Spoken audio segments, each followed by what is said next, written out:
Il y a une définition ancienne là qui ressort du mot flash et qui dit que c'est quelque chose de vulgaire, de voyant, qui attire l'attention, qui est réservé aux voleurs, aux mauvais garçons, aux mauvaises filles. Voilà. Un flash, c'est quoi? C'est genre vite fait? Ça, c'est les grosses questions. Hein. Putain, moi il y a des fois j'ai envie de distribuer des gifles et puis en même temps, Après, moi, des fois, je dis au client, ah oui, je peux te faire ça en flash éclair. Je peux aller très vite, je peux te bâcler aussi. quand tu rentres, tu dis ouais, je voudrais un flash, tu me montres ton téléphone avec Pinterest et là, moi j'ai envie de péter un plomb. Bienvenue sur Les Inséparables. Je suis Laurent, tatoueur sur Bastia. Et je suis Ludivine, tatoueuse également. Et forcément, sur Bastia. Juste pour repréciser le truc, Ludivine et moi, on est mari et femme, on partage le même métier, la même passion. Et on a décidé de lancer ce podcast il y a maintenant, on va dire à peu près 6 mois. Et on a officialisé enfin le podcast en lui créant une identité propre à elle-même, avec Les Inséparables. Quelque chose qui nous représente plutôt bien, puisque ça fait bientôt 25 ans qu'on est ensemble sur le même chemin, sur la même route. Donc, Et c'est vrai qu'on parlait beaucoup autour du tatou et on s'est rendu compte qu'on était un petit peu bloqué sur ce sujet. À un moment donné, comme je disais à Lolo, j'ai dit on va faire le tour et c'est dommage parce qu'on aurait aimé parler aussi d'autres choses et du coup ça s'appelait Imago, on restait coincé sur le tatou et en créant ce podcast Les Inséparables, en fait on s'est dit comme ça on peut s'ouvrir à tous les sujets et inviter toutes les personnes qui sont des modèles pour nous ou qui ont des parcours assez atypiques comme nous. Ou alors qui nous font rire, qui nous inspirent, ou voilà, ça peut être dans la musique, dans l'art, ça peut être des entrepreneurs à l'étranger, enfin voilà, on a tout un tas de personnes qu'on aimerait vous partager en fait, hein. Et voilà, maintenant ça sera possible puisqu'on pourra un tout petit peu s'écarter du tatou tout en restant, parce qu'aujourd'hui d'ailleurs le thème du podcast d'aujourd'hui c'est le flash. Vas-y, dis-nous en plus un peu du flash. Oui, déjà pourquoi on parle du flash aujourd'hui? Tout simplement parce qu'on va faire une soirée flash ce vendredi. Alors qu'est-ce que c'est un flash? Ça c'est les grosses questions, hein. Putain, il y a des fois j'ai envie de distribuer des gifles et puis en même temps, qu'est-ce que tu veux? C'est comme ça. Et d'ailleurs, en faisant un peu des recherches, je me suis rendu compte qu'au final, il fallait peut-être que j'ouvre un petit peu mon esprit et que je sois un peu plus ouvert à la chose, quoi, voilà. Ok, tu nous en diras plus après. Donc déjà, pour faire un point sur cette expression phare du tatou, c'est quoi un flash? Alors, bien souvent, on entend cette expression à toutes les sauces. T'as un client qui arrive au magasin qui te dit oui, vous pouvez me faire un flash. Alors, un flash, c'est quoi? C'est genre vite fait, genre ça va vite, comme Flash McQueen, peut-être. Ou flash, c'est peut-être pas cher. On peut tout imaginer derrière ce mot. Ou peut-être tout simplement, j'ai flashé sur un dessin. Et donc, je veux que tu me le fasses là, maintenant, tout de suite, en mode flash éclair. Donc voilà, il y a plusieurs significations, je dirais plutôt. On va voir d'un peu plus près qu'est-ce qu'un flash. Alors, il y a aussi... flash, ça peut être aussi le flash de la caméra. Alors c'est un tatou instagrammable, mais là on s'égare bien entendu, c'était la petite blague. On s'égare, mais pas trop, hein, parce qu'aujourd'hui c'est un peu ça, hein. Je veux dire, il y a une bonne partie de la clientèle qui vit à travers son écran de téléphone. Je critique pas, on est un peu tous comme ça, hein, mais des fois c'est un peu dommage de faire un tatou juste pour le voir sur Insta. Faut le faire pour soi d'abord, hein. Et puis pour revenir aussi sur le coup du flash, ça va vite, des fois on rigole là-dessus, là au salon, on se prend des fous rires dans le sens un peu comme le personnage Flash dans les DC Comics là, qui va super vite, quoi, tu vois. Bon, allez, on va y aller à fond la caisse. Voilà, mais je vais vous en parler après et vous allez peut-être comprendre pourquoi on en est arrivé là aujourd'hui, quoi. Il y a des bons éléments de réponse là-dessus. Après, moi, des fois, je dis au client, ah oui, je peux te faire ça en flash éclair. Je peux aller très vite, je peux te bâcler aussi. Donc, quand tu leur dis ça, ils te regardent et te font, non, ok. Ça, tu leur dis bien à chaque fois aux gens que le tatou, ça prend du temps, quoi, tu vois. Et que même pour une petite écriture, on prend le temps qu'il faut. Parce que si tu veux que ton tatou il soit bien placé, bien, qu'il guérisse bien et tout. Là, j'en ai encore vu un, c'est quand que j'en ai vu un. J'ai plus son prénom en tête. Et j'ai l'impression qu'il a un petit tatou là qui est pas très bien placé, tu vois, genre un peu de travers, tu vois. Et genre ça. C'est ok, si tu vis bien avec, ça va, moi je m'en fous, c'est pas un problème, quoi, tu vois. Mais moi, personnellement, si je te vois partir avec un truc comme ça, moi je vais mal dormir. Voilà. Et du coup, un petit tatou, des fois, à placer, ça prend plus de temps qu'un gros tatou. Oui, ben on peut reparler de ma journée de samedi. J'ai fait des chiffres romains, 3 dates sur l'arrière d'un bras, au-dessus du coude, donc 3 dates en chiffres romains, et de l'autre côté, pareil. Et la personne, elle est restée vraiment bête, parce qu'elle pensait que c'était vite fait, parce que c'était petit, c'était pas une grosse pièce, Et elle a vu qu'en fait, j'ai mis beaucoup plus de temps pour trouver la symétrie sur son bras, la symétrie par rapport aux 2 bras aussi, la symétrie entre chaque date, enfin, un truc pas possible, quoi. Et tout ça pour dire que même un petit tatou qui est entre guillemets facile à réaliser, je mets des guillemets parce qu'au début c'est vraiment très compliqué de faire des chiffres romains, mais pour un tatou comme ça, on prend énormément de temps. D'ailleurs, je sais pas si je l'avais raconté cette histoire, que j'avais croisé un collègue qui fait du tatou aussi, et qui me dit oh mais ça t'as dû mettre 5 minutes pour le faire. Et j'avais ma cliente avec moi et je lui dis dis-lui combien de temps j'ai mis pour te faire ce petit prénom sur le bras. Et quand elle lui a dit oh t'as mis au moins une demi-heure, 3/4 d'heure, il m'a regardé avec des yeux genre mais attends t'es trop longue, quoi. Mais je l'ai regardé, j'ai dit regarde bien de près le tatou. J'ai dit y a pas besoin de retouche.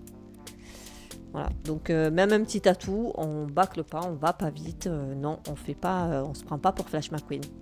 Ouais, il faut prendre le temps de faire les choses. Et puis, prendre le temps de faire les choses, si tu veux.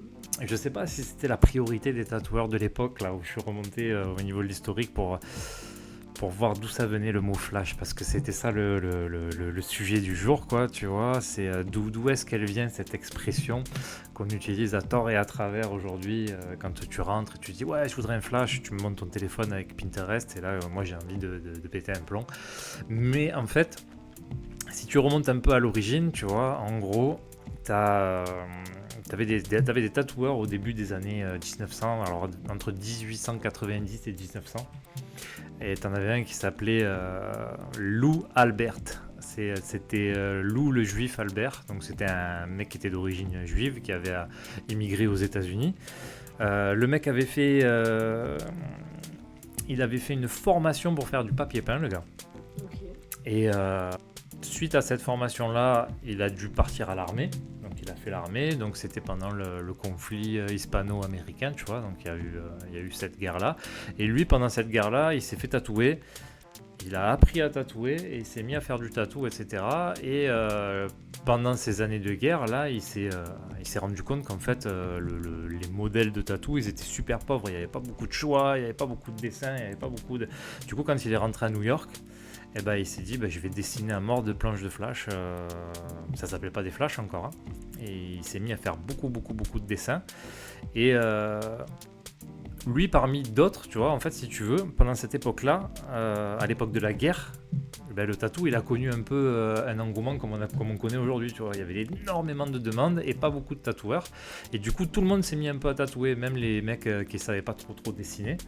Et du coup, ces mecs qui savaient pas dessiner, ils achetaient les planches de dessin aux gars qui savaient dessiner comme le fameux Lou Albert là. Donc lui, si j'ai bien compris, il a commencé par le tatou et après il s'est mis au dessin, c'est ça ? Non, je pense qu'il avait déjà une fibre artistique parce qu'il avait fait son école de papier peint, son truc, tout ça et tout, tu vois. Et en fait, c'est en évoluant dans le tatou qu'il s'est rendu compte qu'il y avait un truc à faire, quoi, tu vois. Mais après, il y a une petite polémique là-dessus. Alors, si vous voulez aller voir sur ce site internet, c'est tout en anglais, ça s'appelle Tattoo History. C'est vraiment pas mal. Et la polémique, elle veut que, en gros, donc la légende elle dit qu'il est rentré à New York et qu'il a dessiné, et il y en a d'autres qui disent qu'il est allé dans l'Oregon, qu'il a rencontré un mec qui savait dessiner et qui dessinait des motifs comme ça pour le tatouage, qui lui a acheté, et qu'il est rentré à New York après pour dire les gars, regardez, j'ai créé tout ça, tu vois. Donc en fait, bon voilà, déjà il y avait déjà du vol à l'époque, hein, sauf qu'il n'y avait pas les réseaux pour s'en rendre compte, quoi. Mais ça donne déjà une idée de où ça a démarré. Après, ça dit pas pourquoi on appelle ça Flash. Alors ça, j'ai cherché rapido. C'était dur de trouver des vraies explications à ça. Il y a une définition ancienne là qui ressort du mot flash et qui dit que c'est quelque chose de vulgaire, de voyant, qui attire l'attention, qui est réservé aux voleurs, aux mauvais garçons, aux mauvaises filles, voilà. Donc il y avait ce truc là. Après t'as un autre artiste là, J.D. Crow là, qui disait que en fait les murs des salons ils étaient remplis de dessins voyants et provocateurs et que du coup ils cherchaient toujours à être plus flashy que leurs concurrents, donc du coup d'où les murs remplis de flash. Ça pourrait être aussi une explication. J'ai lu aussi une autre histoire qui est un peu rigolote sur Coney Island.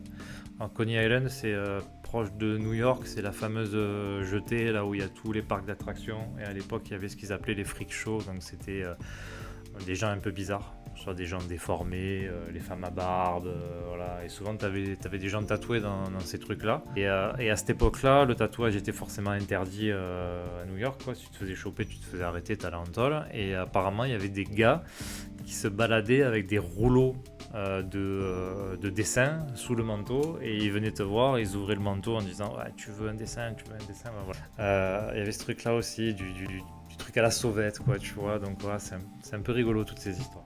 Est-ce qu'il y avait que des dessins sous le manteau? Ouais, je sais pas. Peut-être qu'il était tout nul, monsieur. Je sais pas du tout.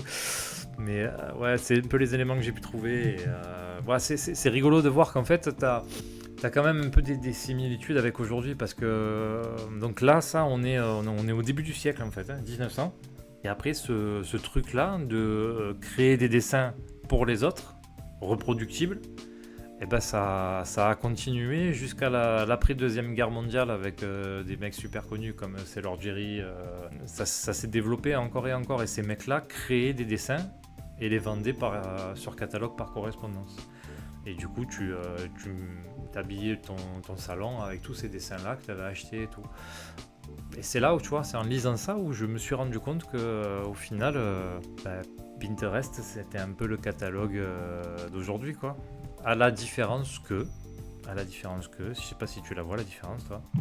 Pour l'instant, j'ai envie de dire que le catalogue, il est plus vraiment papier, il est devenu dématérialisé finalement, puisque les gens, ils arrivent avec leur téléphone et leur modèle. Nous, quand ils arrivent, on dit ok, c'est très bien, on va s'inspirer de ça pour essayer de dessiner quelque chose qui se rapproche de ça, mais qui sera différent de ce que tu as vu. Moi, je voyais plutôt le truc. C'est ok ce que tu dis aussi, hein. Après, la principale différence qu'on avait entre Sailor Jerry qui vend ses flashs par catalogue et toi, tatoueur qui a peut-être pas trop de talent en dessin et qui veut prendre des modèles Pinterest sur internet, c'est le fait de dire que tu te sers sur quelque chose et tu sais même pas qui c'est qui l'a créé. Tu vois, à l'époque, il n'y avait pas 50 000 créateurs de design, il y en avait peut-être, je sais pas moi, je dis une connerie, peut-être qu'il y en avait 50. Et quand tu achetais, tu savais qu'est-ce que tu achetais, et même si ton client il en avait peut-être rien à secouer de qui c'est qu'il avait dessiné, toi, si on te demandait, tu disais ah ben regarde, c'est des dessins de Sailor Jerry, il est super fort et tout. Alors qu'aujourd'hui, si tu vas sur Pinterest, si t'as pas forcément la mention de la personne qui a créé le dessin, bah, c'est un peu de l'appropriation et du vol.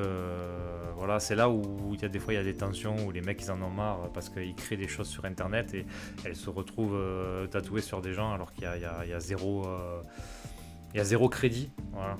Donc après c'est sûr, quand tu postes sur internet, il faut faire bien attention de mettre ton nom sur la photo, etc. En filigrane, comme ça les gens ils sont obligés de l'afficher comme ça, quoi. Après t'es pas à l'abri qu'ils te le reproduisent tel quel et qu'ils le mettent, hein, mais voilà. Après il y a des mauvaises pratiques partout, hein, Et voilà, c'était pour faire le rapprochement entre l'ancien et le nouveau, quoi. Donc, à l'époque, là, de 1900 jusqu'à l'après-Seconde Guerre mondiale, il y avait déjà de la reproduction de dessins et les gens se retrouvaient avec les mêmes dessins sur le corps. Voilà.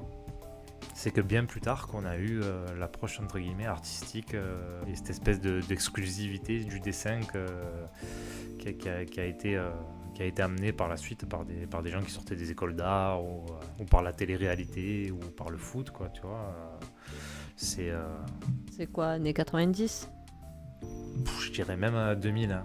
C'est vraiment arrivé plus tard. Hein. En fait, le tatou, il a vraiment connu une bascule. À partir même début des années 2000, c'était encore assez... tu vois, ça a vraiment vrillé entre 2005 et 2010, quoi. Ça a vraiment connu un autre tournant à ce moment-là, quoi. D'ailleurs, si tu vois bien, c'est là où la multiplication des shops elle a commencé progressivement à se faire. Tu commences à avoir des tatoués partout, sur les terrains de foot, dans le grand public, etc. Voilà. Et petit à petit, en fait, c'est devenu chacun a un style bien déterminé, chacun fait des dessins prêts à tatouer. On en est même venu au truc de dire bon ben mon flash, si tu l'as choisi, je te le tatoue, après je te le déchire devant toi, je le mets dans la poubelle, comme ça il n'y a que toi qui l'auras. Ouais, et moi c'est une évolution qui me plaît et qui me parle. Et en même temps, aujourd'hui, on est obligé de reconnaître que le côté catalogue Pinterest, c'est quand même, ça existe et c'est là. Tu vois, j'ai discuté avec un collègue il n'y a pas longtemps là, qui lui a ce catalogue entre guillemets Pinterest dans le salon. Et il fait aussi de la création et tout, hein, mais il me dit, les gens ils veulent ça. Ils veulent ça. Il me dit si tu le fais pas, il me dit ils vont aller chez ton voisin qui le fait. Donc au final, tant qu'à faire, t'essayes de tenir des prix corrects avec ces dessins-là, t'essayes de leur modifier un petit peu pour pas qu'ils partent avec le même. Mais au final, si tu leur mets tes dessins et tes créations uniques et que tu leur mets un catalogue rempli de merde Pinterest, 8 fois sur 10, tu l'as vu toi, en direct. Hein. C'était impressionnant. Hein. 8 fois sur 10, vous allez sur le catalogue Pinterest. Quoi. Et rares sont les gens qui cherchent l'originalité absolue. Quoi. C'est vraiment très très rare. Enfin, du moins dans notre région. Quoi. Voilà, donc du coup je suis rentrée, j'ai acheté un lutin, j'ai pris des captures d'écran de Pinterest, j'ai effacé les bords pour faire propre, j'ai imprimé, j'ai appuyé sur le bouton imprimer, ça allait très vite et j'ai mis dans mon lutin. Voilà, et ça forcément je comprends, et comme je disais à Laurent, je comprends les tatoueurs qui cassent les prix. Aucun effort, zéro effort. Ni effort artistique, ni effort de dessin, ni effort de rien. En fait, tu prends, t'imprimes, tu mets dans un lutin. Voilà, ça se résume à ça. Donc, on s'adapte à la demande. Par contre, là, en discutant, et justement, tu vois, le podcast, c'est bien parce qu'il est là pour ça, tu vois. Moi, perso, je suis pas du tout pour ça. Mais alors, complètement contre. Mais forcé de constater, j'étais sur un événement pendant 2 jours et je l'ai vu, quoi, tu vois. Les gens, ils rentrent, ils ont le choix entre quelque chose de complètement nouveau et original, et ils ont le choix entre quelque chose de Pinterest à mort, tu vois. Et j'avais même ma collègue d'à côté, tu vois. Je veux dire, c'est chouette ce qu'elle fait. Hein. Elle a vraiment une patte à elle, tout ça et tout. Et elle a vendu quelques dessins vraiment chouettes, donc ça je suis vraiment content parce que donc, du coup ça veut dire qu'il y a encore un petit peu d'espoir, tu vois. Mais malgré ça, dans ces dessins, ceux qui sont partis le plus, ce sont des dessins avec des montagnes, tu vois. Donc voilà, repris d'une manière différente de ce que tu peux trouver, donc ça c'est chouette. Moi c'est ça que j'aime faire, mais qui sont quand même largement inspirés de ce que tu vois partout, quoi, tu vois. Et bon, c'est ok à partir du moment que tu le fais autrement, mais là, c'est un gros dilemme, quoi, tu vois. Parce que Tournevis, Pinterest, on leur fait de la pub peut-être, mais c'est toujours les mêmes images. Donc, tous ceux qui disent qu'ils créent, en fait, on sait absolument ce qu'on peut trouver sur Pinterest. Ça revient toujours, c'est toujours les mêmes images qui reviennent. Donc s'inspirer, c'est bien, parce que ça fait une banque de photos, et c'est très bien. Il faut s'inspirer de quelque chose, donc c'est très très bien. Mais, mais voilà, je veux dire, il faut arrêter de se cacher. À un moment donné, si la clientèle veut de la reproduction, on fait de la reproduction, quoi. Enfin, Ouais, mais après, il faut pas oublier que l'algorithme, il pousse ce que les gens aiment voir. Si l'algorithme il sent que ça plaît, il va pousser. Donc c'est pour ça quand tu vas sur Pinterest, que tu vas taper tatouage fin pour femme, que ce soit sur ton téléphone, sur le mien ou celui de n'importe qui, tu vas peut-être avoir 2 tiers des photos, ça va être les mêmes, quoi, tu vois. Et ça, du coup, au final, c'est plus de l'inspiration. On va tous taper au même endroit, quoi, tu vois. Donc, alors moi j'ai ma théorie pour comment les choses elles vont évoluer. Et c'est ce que j'aimerais, c'est le sens dans lequel j'aimerais que ça évolue pour nous, tu vois. Aujourd'hui, on a une boutique. Voilà, un street shop, les gens ils rentrent, ils viennent, ils prennent des renseignements, ils ont envie de se faire tatouer, ils se font tatouer, ils veulent choisir un dessin sur le mur, ils choisissent un dessin sur le mur. Voilà. Et donc, ce genre de magasin-là, si tu veux, avec les frais, les charges, etc. et tout qu'on a, il faut que ça tourne et il faut que quand les gens rentrent, il faut qu'ils se fassent tatouer parce qu'à un moment donné, si tu fais partir tous tes clients, aucun intérêt d'avoir un salon avec pignon sur rue et avec du passage, etc. Ça n'a plus aucun intérêt. Autant faire l'option numéro 2, ce que je pense que nous, on va développer par la suite pour lui et moi, c'est le studio privé. Et pour lequel en fait tu vas vraiment communiquer sur ton expérience client, sur ton style graphique, etc. Tu vas peut-être tatouer moins, mais tu feras en sorte d'avoir moins de frais de fonctionnement et tu vas kiffer vachement plus les projets que tu veux faire. Et en gros, là on est en train de se rendre compte qu'en gros il va vraiment y avoir deux façons de faire, quoi, voilà. C'est enfin, du moins, moi, c'est l'expérience que j'ai là, dans ma zone géographique, dans ma région, quoi. Après, je suis curieux de savoir s'il y a des mecs qui ont des gros salons dans des régions comme Toulouse, dans des régions comme Bordeaux, dans des régions comme Marseille, et s'ils arrivent encore à faire de la créa unique à tous les coups, quoi. Et s'ils arrivent à bien bosser. Moi, j'ai des exemples de potes, hein, et je sais que c'est compliqué maintenant aujourd'hui, partout, quoi. Sur les conventions, pareil, hein, j'ai fait des conventions, il y a du Pinterest presque partout maintenant.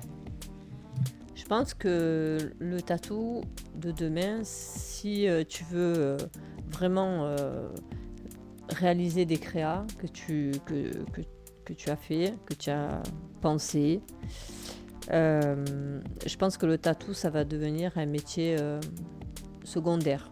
Tu auras ton activité professionnelle, plus tu réaliseras une fois par semaine ou deux une créa, tu vois. Parce que aujourd'hui, la clientèle pour faire de la création tous les jours, comme tu disais, je ne sais pas si vous, peut-être tatoueurs qui nous écoutez, est-ce que vous arrivez franchement à remplir votre planning sur plus de 2-3 mois? Parce que si c'est le cas, bravo, quoi. Et c'est que nous ne sommes pas dans la bonne région. Nous, on a décidé un peu de taper, de changer un peu le mode de fonctionnement parce que, moi, ce qui m'intéresse, c'est de faire de la création, c'est d'avoir vraiment un échange en mode, je veux dire, la personne vient me voir intéressée par rapport à ce que je fais et par rapport à ce que je peux lui apporter sur son projet. Voilà, moi, faire des petits tatous toute la journée, je sais faire. Il n'y a pas de souci, tu viens, je vais peut-être en faire, j'ai les capacités techniques pour t'en enchaîner peut-être 10 ou 12 dans la journée. Mais je sais pas, je fais ça ou je suis peut-être mieux à faire ça qu'aller aller emballer des colis dans un hangar, mais la répétition va faire que je vais être malheureux pareil.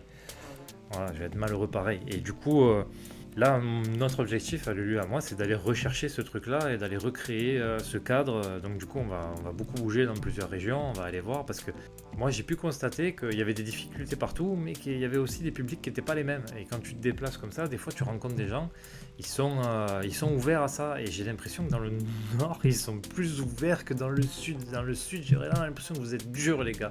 C'est vraiment, on vous propose quelque chose de neuf et de nouveau, et puis vous nous regardez en mode ouais, putain, moi c'est ça que je veux, hein.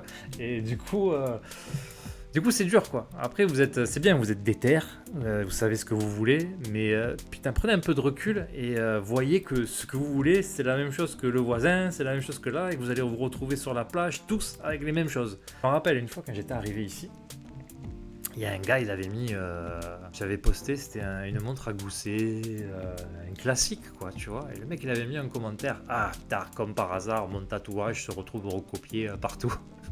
Les gars, c'est un classique de chez classique. C'est des montres à gousset avec des fleurs, avec des colombes et des trucs comme ça. On doit nous en demander 400 par an, quoi, tu vois. Donc, à un moment donné, c'est obligé que le truc il se retrouve, quoi. Donc, si tu fais pas confiance à la personne pour y mettre sa patte graphique pour changer le truc, bah, tu vas te retrouver avec la putain de montre à gousset que tu vois partout, quoi. Et ouais, c'est ce qui me frustre le plus, moi, pour faire du floral. Des fois, j'essaye de faire partir les gens avec des tâches sur des choses un peu graphiques, des choses un peu modernes, des choses un peu fantasy. Et puis là, on te dit, oui, j'adore le bouquet, mais par contre, faut enlever ça, juste le bouquet. Juste pas d'ombrage, juste les contours, juste... Et toujours, en fait, t'as beau proposer, et... tu sais, j'ai l'impression d'être à la pêche, que ça pite, tu sais, que ça, c'est là, en fait, le poisson, il pite, tu fais, ah, génial, et puis d'un coup, tu tires, et puis, ah, bah, il n'y a pas de poisson, en fait, au bout du fil. Ouais, où il y a une chaussure ou un truc hors sujet, quoi. Moi, ça me fait pareil quand ma phrase préférée, c'est quand les gens ils passent devant ton stand, ils disent waouh putain, noir et rouge, c'est génial, c'est beau, j'adore ce que vous faites et tout. Waouh, j'aimerais trop celui-là, mais on peut enlever le rouge s'il vous plaît. T'as envie de mourir là, t'as envie de mourir. Ou alors c'est en fait, moi aujourd'hui, je crée des dessins et des designs et des flashs. En fait, je pars du principe que c'est pour aider les gens à avoir des idées neuves, tu vois. Voilà. Et ce que je disais à ma collègue là l'autre jour, je disais moi des flashs vraiment que j'ai créés, que je tatoue, je dois en tatouer maximum, si j'en tatoue 10-12 dans l'année, c'est le bout du monde, quoi. C'est quand je pars en combe, voilà, j'en tatoue quelques-uns. Quand tu pars dans le nord, précisons-le. Ouais, dans le nord, des fois un peu dans le sud. Là, j'en ai fait un là, à Elrousse, là, un petit, mais j'en ai fait un quand même, quoi. Mais ouais, principalement dans le nord, quoi. Et ça va, c'était pas fou non plus, hein. Non, c'est clair. Voilà, c'était une immortelle, donc c'était pas... Et qui était très jolie d'ailleurs. Ouais, et du coup, ouais, par contre, quand je pars dans le nord, les gens, ils sont plus fous, quoi. Ils sont là en mode, ouais, vas-y, je te fais confiance, quoi. Et ils y vont, quoi. Ils en ont rien à... Enfin, ils en ont à faire quelque chose, mais je veux dire, tu vois, par exemple, les conventions de Quimper, là, les Bretons, putain, les Bretons, ils sont chauds, les Bretons, mais vraiment, ils sont... Il veut me faire habiter en Bretagne. J'ai trouvé mon public. Non, j'en sais rien, après c'est peut-être des conneries, après ça va pas le faire, ou j'en sais rien, mais on va enquêter, puis on va surtout vous tenir au courant de ce que c'est, etc. Bon, après c'est vrai, on n'a pas, pour revenir sur le flash, on n'a pas vraiment la culture du flash chez nous, c'est la culture à proprement parler du flash traditionnel américain. On va dire les aigles, les roses, les bannières, les pin-up, tout ça, on n'est pas trop dans ce délire-là, tu vois. Au Canada, ils sont à fond de ça, en Angleterre, ils adorent ça. Et nous, chez nous, on a plus un délire ligne fine, tatou graphique, aquarelle. Tatouage discret, petit. Ça, c'est plus dans le sud. Alors, je voudrais une tatou, s'il vous plaît, mais une tatou pour moi, vous voyez, un peu petit, qui se voit pas. Non, le meilleur, c'est pour moi, ça veut dire à l'envers. À l'envers, ou alors vraiment ils le veulent minuscule parce qu'ils veulent pas le montrer, parce que c'est, je sais pas moi, peut-être socialement là où ils sont, là où ils évoluent, c'est pas dans les convenances. Et une fois je m'étais chauffé comme ça avec quelqu'un et j'avais dit, tu sais, l'alternative au mini tatou, c'est l'absence de tatou, tu vois. À la limite il vaut mieux rien faire, quoi. Voilà. Mais voilà. Pour revenir sur le flash, c'est un débat en fait interminable. On pourra en parler sans temps, dire ouais, c'est deux écoles, c'est deux façons de voir. Ce qui est sûr, c'est que les deux existent. Donc il y a ces gens qui font de la reproduction pure et simple de motifs qu'ils voient sur Internet et qui gagnent leur vie avec ça, s'ils font des prix corrects, bien sûr. Parce que les tatous à 30 ou 40 euros, comme on voit beaucoup en ce moment. Déjà, ça tue le métier, ça le tire vers le bas. Et puis toi, putain, si tu fais tes comptes à la fin du mois, regarde un tatou à 30 balles quand t'en as déjà pour 20 balles de matos, mais je veux dire, les 10 euros, si tu les as déclarés que tu es en auto-entreprise, tu te prends déjà. Maintenant, ça a augmenté. On est à 22%, je crois qu'on va être entre 24 et 25% chez l'auto-entrepreneur. Donc regarde un peu ce qui se reste à la fin, tu vois. Voilà, t'as bossé. Si tu fais bien ton travail, un mini tatou, tu y as passé au moins 35 minutes, tu vois. Va emballer des colis, tu seras mieux payé quoi. Tu seras mieux payé, tu rentreras le soir et tu seras tranquille, peinard et tout quoi, voilà. Après, c'est ma façon de voir les choses. Peut-être que je suis un peu trop arriéré. Bah, t'es vieux. Je suis vieux, mais j'ai pas non plus 100 ans de métier, j'ai que 10 ans de métier, tu vois. Je suis pas non plus un vieux de la vieille, tu vois. Je me languis. En août, on va chez Erwan, là. C'est un pote que je me suis fait en convention, qui tatoue depuis 1998.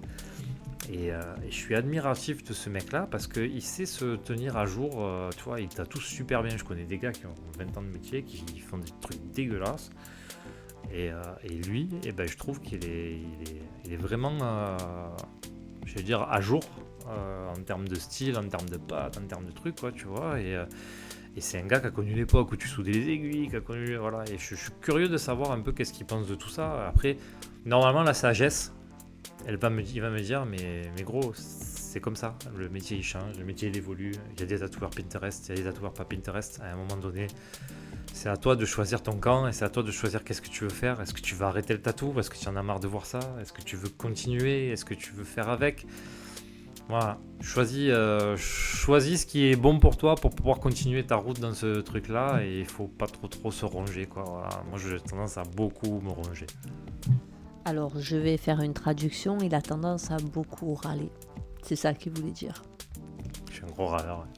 C'est pas le paresseux que j'aurais dû choisir comme emblème. J'aurais dû choisir un animal bougon et renfrogné comme ça, genre un bulldog avec plein de plis, là, tu sais, là.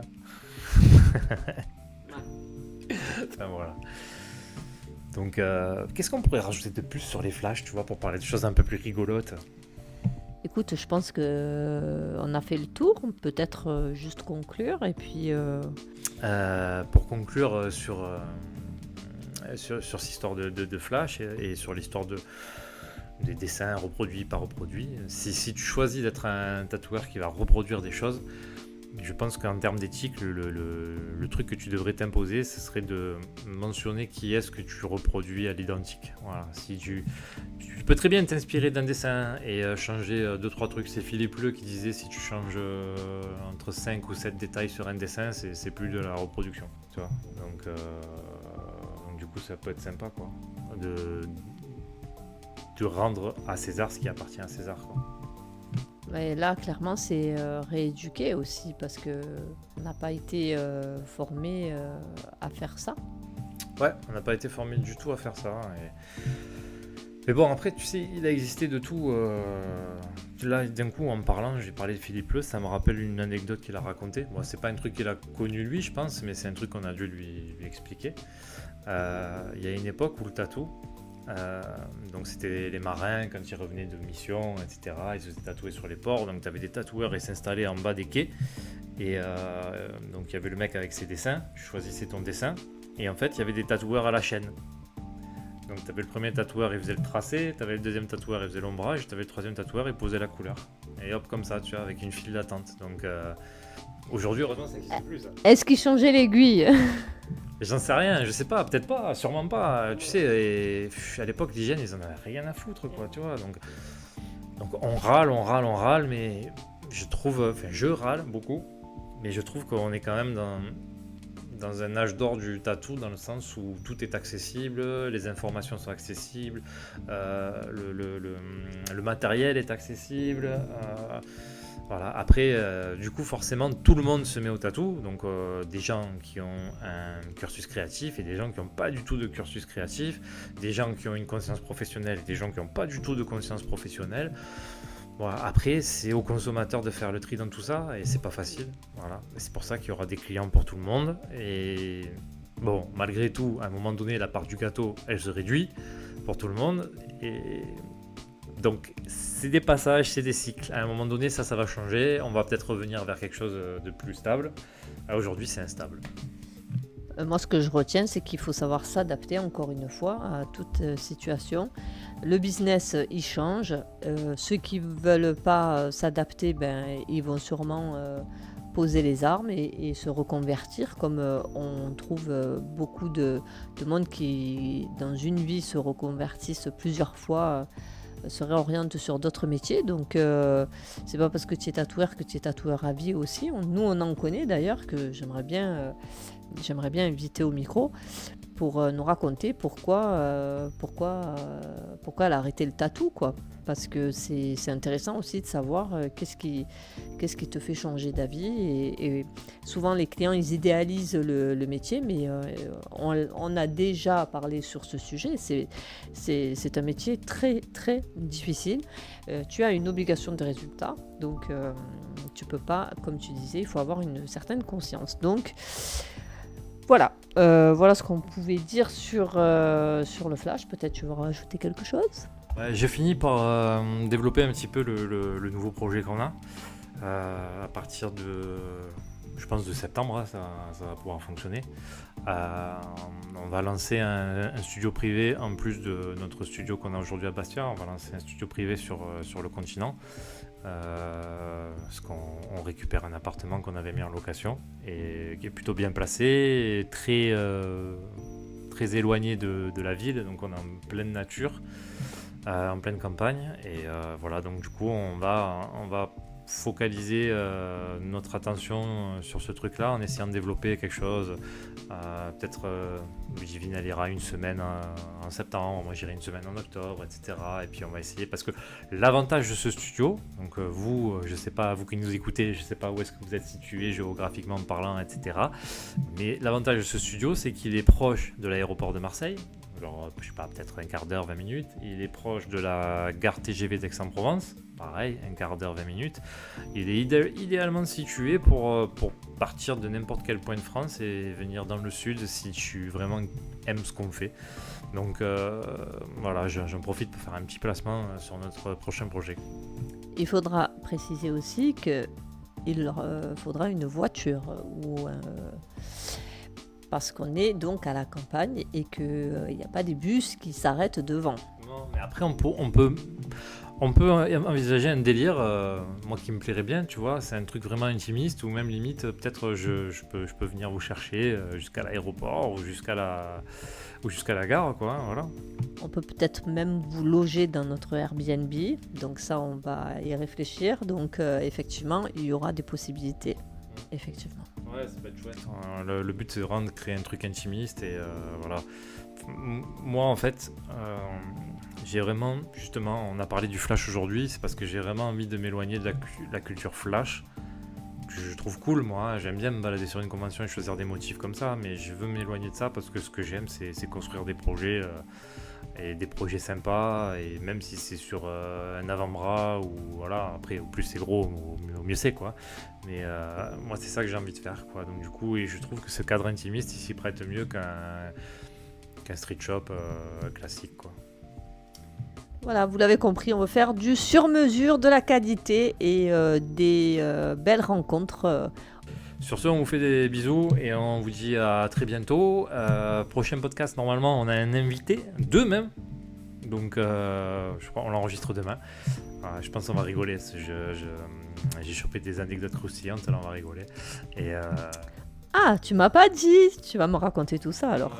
Ouais, donc du coup, voilà, on vous donne rendez-vous la semaine prochaine et puis on vous remercie de votre soutien. N'hésitez pas à nous mettre une note, des commentaires, etc. Ça nous aide, ça nous fait monter. Et voilà, et si vous avez des propositions de gens, moi on a plein d'idées, mais si jamais vous avez envie de voir des gens sur le podcast, n'hésitez pas à nous en faire part, ou des sujets que vous voulez qu'on aborde. Oui, si vous connaissez dans votre entourage des personnes brillantes, avec un parcours atypique et qui ont des choses à raconter, avec grand plaisir, on les accueillera au micro et on peut même les interviewer à distance. Donc pour nous, ce n'est pas un problème. Eh ben, merci beaucoup et puis à bientôt. Bisous, à très vite.